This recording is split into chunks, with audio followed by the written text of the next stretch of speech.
Welcome to Disruption Dialogues Podcast Season 2. Listen to the influential leaders and trailblazers from around the world as they share invaluable insights to navigating the fifth industrial revolution. Hello and welcome to another episode of Disruption Dialogues Season 2. I'm Sarwant Singh, President and Chief Commercial Officer at MarketsandMarkets. We live in a world today where everything is hyper-connected. We have 5G cellular connectivity on the ground and increasingly space connectivity with launch of about 2,000 microsatellites planned over the coming decade. By the end of this decade, we'll have 6G, and just as 5G is bringing isolated islands like the connected home or a connected football stadium fully connected, with 5G, we'll see connected living solutions that integrate our homes, city, vehicles, and also fully enable human-to-human, machine-to-machine, and human-to-machine connectivity in future. At the same time, we are making leaps in the world of AI. We are now leaving narrow AI and entering general AI, with generative AI bridging the gap between the two.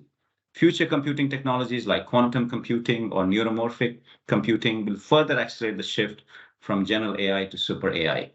Our brain is super AI, and when that happens, we'll achieve what experts term as technology singularity. Good news is that we're still 15 to 20 years, if not more, from achieving that.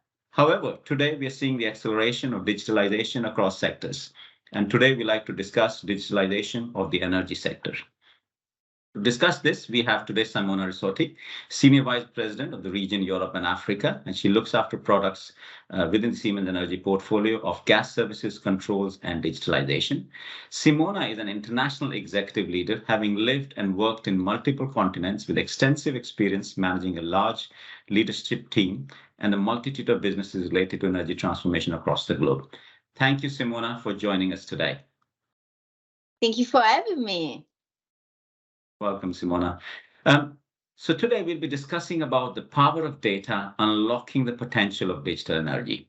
So Simona, the first question I have for you, we within Markets and Markets define the future of energy as digital, decarbonized, decentralized, and thanks to improvements in efficiency, we could even see the reduction of energy usage. Would you agree with our definition, and how would you define the future of energy?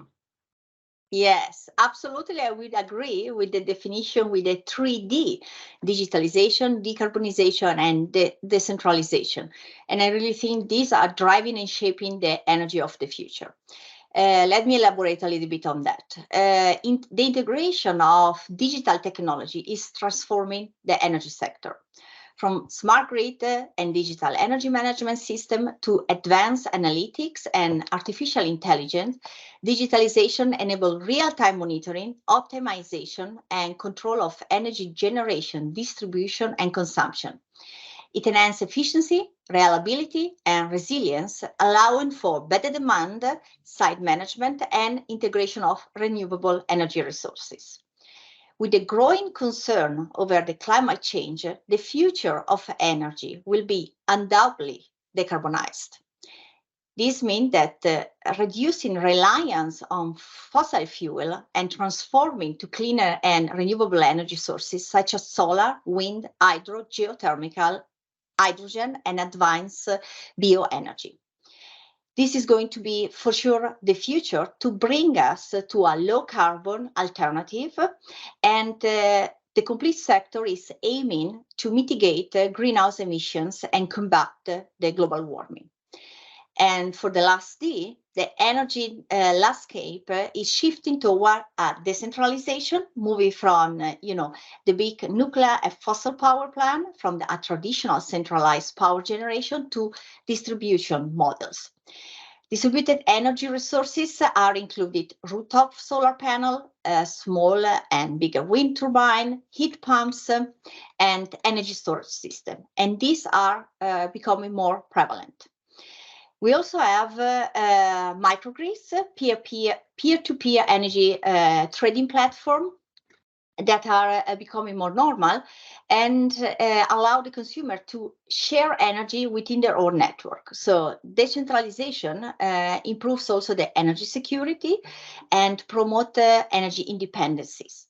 So I would say also that the energy efficiency plays a crucial role in shaping the future of energy, because we need to produce the same amount or even more electricity and creating less CO2. And if I can give you one example where I was personally involved, is where we utilize our optimized solution and digital technology for optimizing the process in the power plant Atlas Iskenderun in Turkey. This is a thermal power plant with an installed capacity of 1,200 megawatt that is delivering energy to 2.5 million people every day. And it was designed to be baseload. And now we see that with the injection of more and more renewable, it needed to be more flexible. So we utilize our algorithm and digital solution to make the operation more flexible. And we were able to make it 30% more flexible and decrease the fuel consumption and CO2 emission significantly. And exactly, I would say that the 3D, digitalization, decarbonization, and decentralization are really characterizing the new energy landscape. And this also aligns with the global effort to address the climate change and enhance energy security and create a sustainable energy system for the future generations.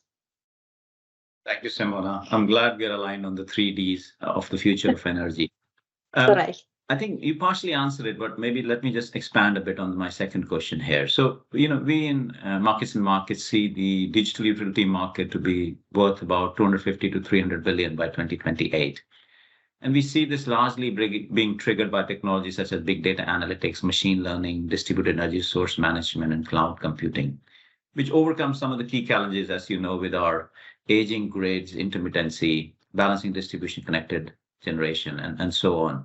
So I wanted to ask you how, in your opinion, digital technologies play part in the decarbonization journey? Yes. I would say that digitalization can contribute in many ways to decarbonization. One is exactly what I just explained in the power plant in Turkey. I would say really that digital technology offers the possibility to make energy production more efficient. This means that you can produce really the same amount of electricity with less fuel and less emission, like I explained before.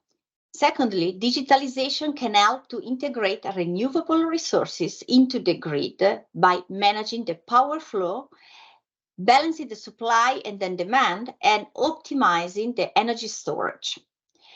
If you look at, for example, what we at Siemens Energy are doing with our control system, OmniWise T3000, we can really help managing the intermittency of all the wind, solar, and renewable energy by predicting the energy output and adjusting the supply accordingly. And as a third point, also integrated data management support decarbonization. Integrating operation and engineering data enable nowadays engineers to do their job more efficiently. And while the data scientists and modelers can use the data that we have to predict the future. So today, the data scientists spend 45% of their time analyzing the data and 15-20% visualizing it.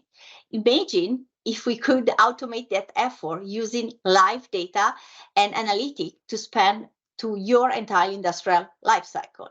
And this process is happening now for the leading company, and Siemens Energy is one of that. And we are using this insight to unlock the new opportunity to decarbonize. So I would say that overall, digitalization can enable the optimization of energy and resource use, reduce fuel consumption, and promote sustainable practices contributing to the decarbonization of the energy sector. Simona. Simona, you mentioned some good examples there, but overall, how do you see the overall adoption rate of digital solutions across the industry? And any specific examples that come to your mind, which are really forward-looking? I would say yes. I I would say that the overall adoption of the digital solution across the industry is very high and is significantly and rapidly growing. We started with the telecommunication. I would say this is the first sector that really adapted all digital technology. And if you wanted to compare really one sector that is learning from each other, I would look at the healthcare sector and the energy sector. So, and really the two sectors can be seen as the one early adopter role model and the one that following the other. For example, healthcare and energy industry generate, as we know, a vast amount of data. In the energy sector, this data is collected from the smart grid and so on. And by leveraging this digital technology, we can create meaningful information. Another example is telemedicine and remote patient monitoring that is in the healthcare sector. Similarity in the energy sector is really the remote monitoring of power plant, of turbines, of complete assets, till creation of virtual power plant. And there are so many other examples, but I would say really that the industry are learning one from each other. And also right now we see also very conservative industries introducing Metaverse, right? That was started by Facebook. So it's really a process that more advanced adapters of digitalization are becoming the role model, and the less digitalized industry are learning and embracing that digital transformation to enhance their performance. Thank you. You mentioned Metaverse. Are there any specific examples of Metaverse being used or being discussed to be used within the energy sector? And any specific use cases? Yes, absolutely. Yes. I mean, I would say that we use really virtual reality to create a virtual image of the power plants of our customer. We use artificial intelligence to create models. And we also train our people using gaming and Metaverse technology, so that really also the learning process is much faster, and you can really try it on the live object in the 3Ds. So I would say it's really something that we do a lot, and also our customer like to see. Thank you. That's very interesting. How quickly these technologies are being adopted. I think similar to that, one of the big things we've heard over the last few months, Simona, is generative AI. And we in M&M believe, this is a 50 billion plus industry on its own within the next 5 years. So I wanted to ask you, within the power and utility sector, I mean, we see some use cases like, in customer behavior management, grid optimization, even price forecasting and realization. Do you see any specific use cases of generative AI? And in particular, are there any cases where you see higher levels of monetization? I would say yes, and we do it, and I can give you 2 examples. When we talk about, for example, of what we call in Siemens Energy asset care program.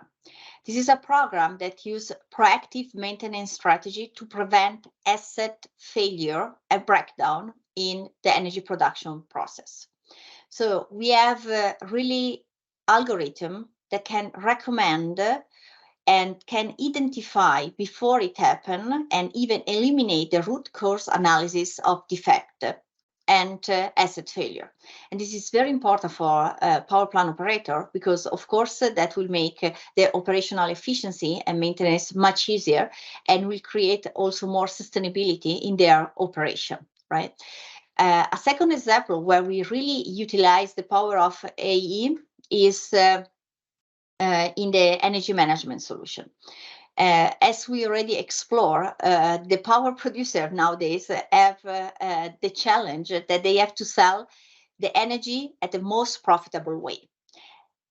The problem that we see is that the injection of renewable energy in the grid is increasingly complicated, and the decision that needs to be taken are more and more complicated and need to be more and more at the spot. So the dispatcher are now playing a big role.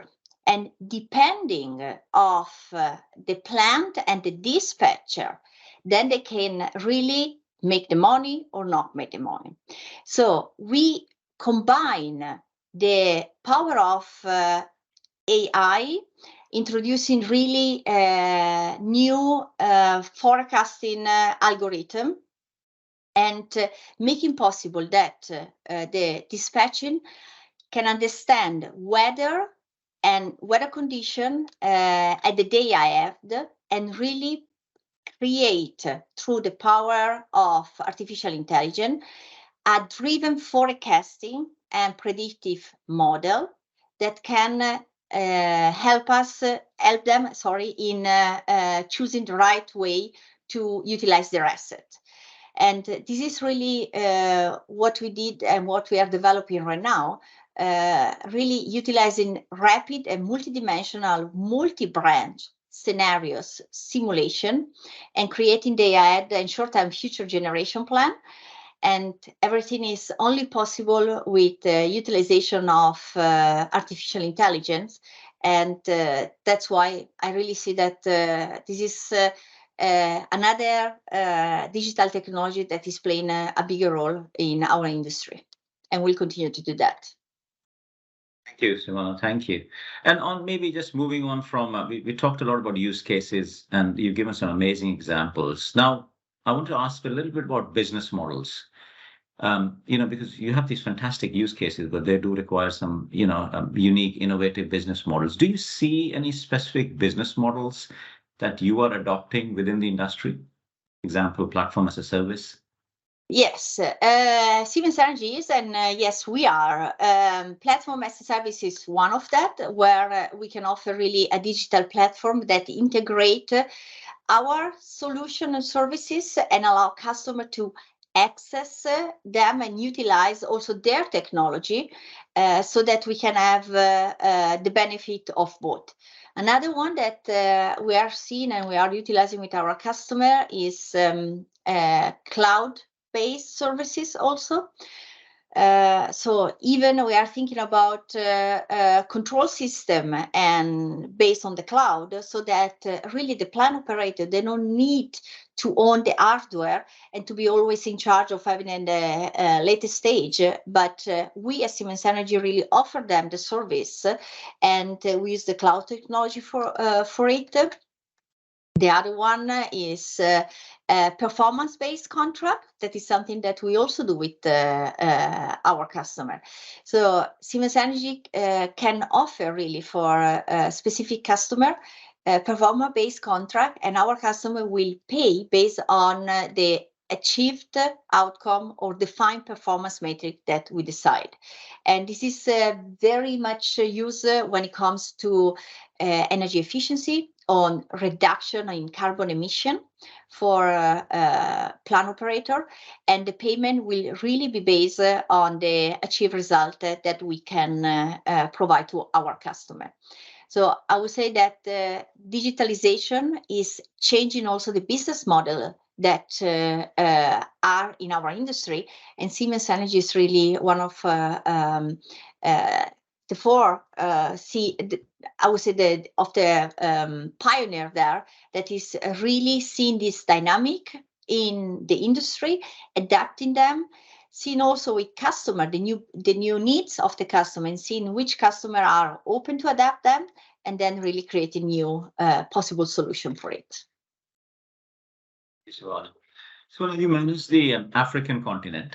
So I wanted to ask you a specific question to Africa. I remember doing some research a while back, and says that Africa is the dark continent when you see it from space. The whole world looks very lit up, but not Africa. But at the same time, they say, given the vast geography of Africa, it is perfect for a decentralized and decarbonized power solution.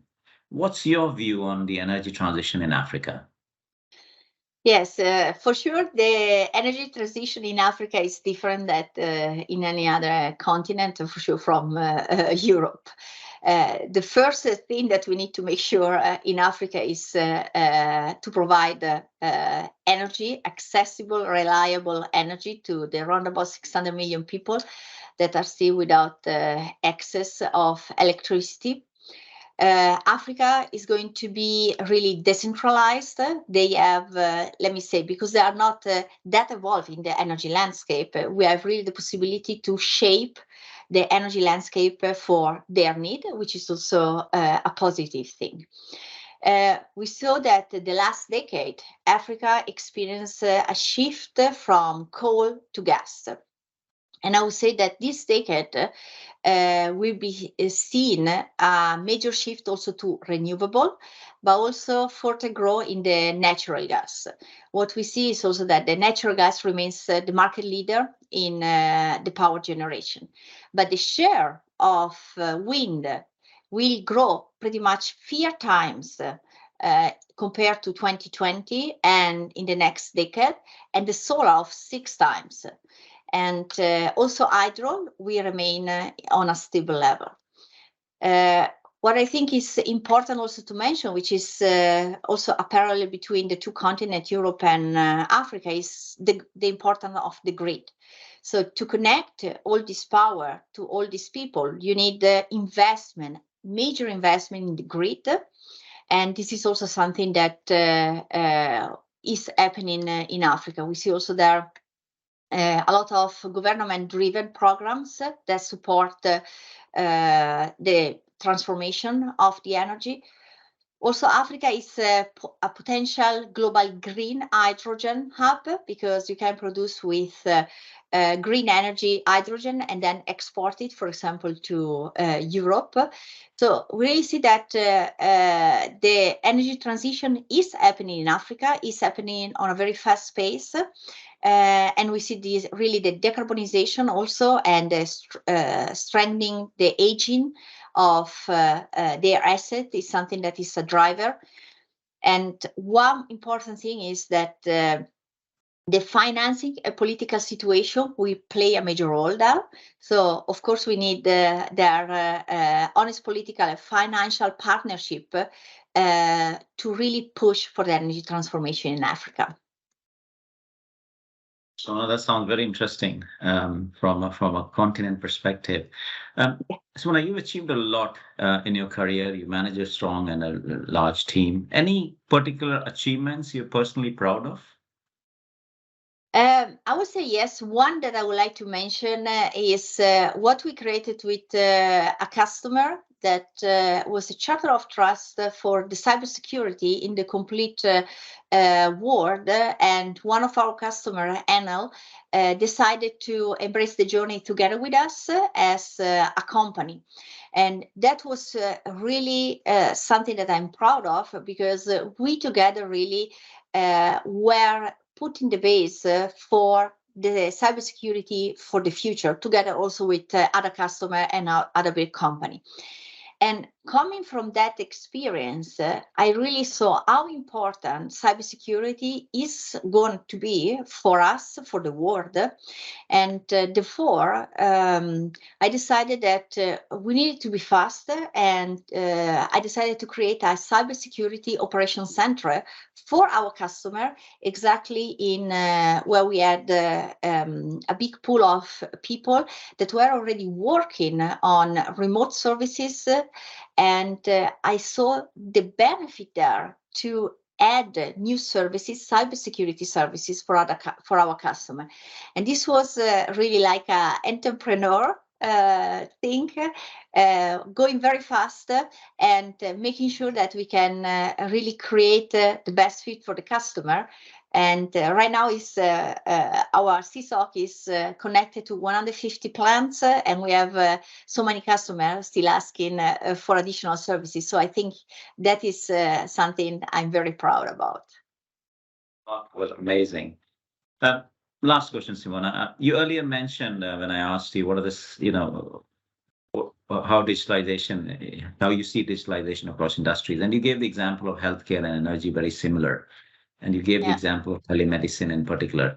Now, we've seen how COVID has had a huge impact in digitalization of, in particular, of the healthcare industry. What has COVID taught the energy industry? Any learnings? Yes, I would say so. So first of all, resilience. That is the first thing that we all learn. We as a person, of course, and every one of us, because we needed really to keep the lights on. This was our message for our people. And very difficult if you are in charge, as I was, of the global operation, and you have to send people around the world. So we learn very fast that resilience is the first point, and being able to utilize remote operation is something that we need to be mastering now. It's something that we already utilize during war conflicts, but really explode during COVID. Really making sure that you have the right equipment and you can be guided from a central location, and then really remotely the people that are on site can do work that normally they are not able to do, but guided from expert, they were able to do.